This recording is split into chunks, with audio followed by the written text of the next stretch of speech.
every situation, every project is different. You think, you've seen a pole, you've seen a million, but the fact is that each one is different, and so different problems arise with every different pole, even though they're the same. Same thing with underground. Every subdivision or every business is its own unique situation that has its own unique circumstances. So it's always a fun learning environment where you have to solve a problem, even if you've seen a similar problem before. A few years ago, one of our key accounts actually was having power factor issues.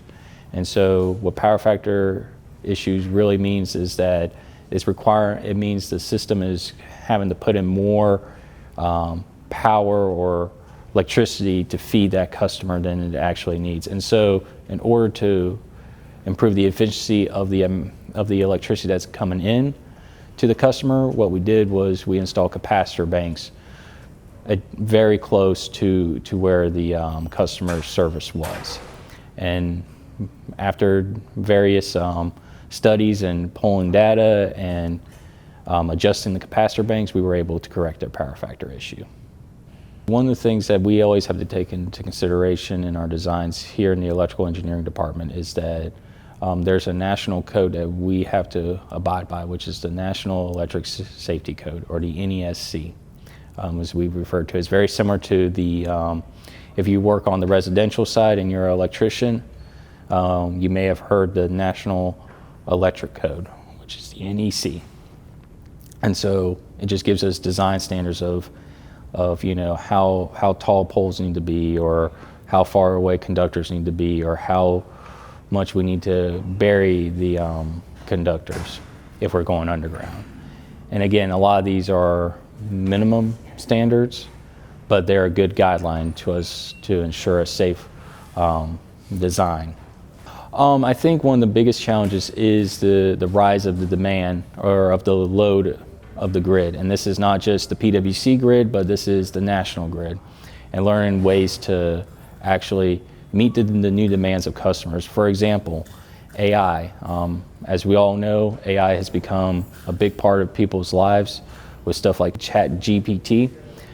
However, one thing I think people don't realize is ChatGPT is requiring a lot more power and electricity than a normal Google search did years ago. So for example, a ChatGPT request requires on average 2.9 watt hours, while a Google search per search only had about 0.3 watt hours. So it's a 10-time increase in load and electricity demand in just one request. And that's on average. That's not including people asking very complex questions.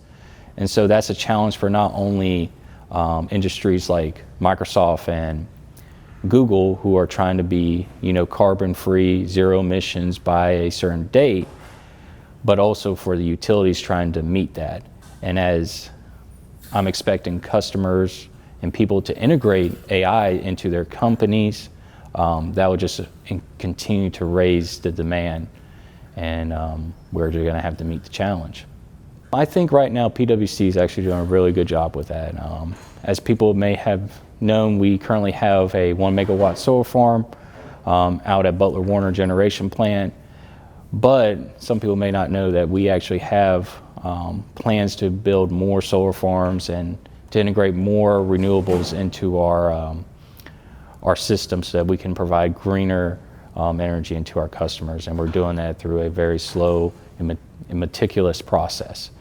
The way I started out, and someone actually asked me this the other day, is really I had a passion for math, but I also thought, in high school we were learning a lot about the different, I guess you can say, energy resources, so like, nuclear power, solar, wind, coal-fired power plants, all that stuff really intrigued me, and I thought it was pretty cool to get into that industry, just because it's critical to everyday life now, and it allowed me to have an avenue to give back to a community that's meant so much to me and my family for the last 15 plus years.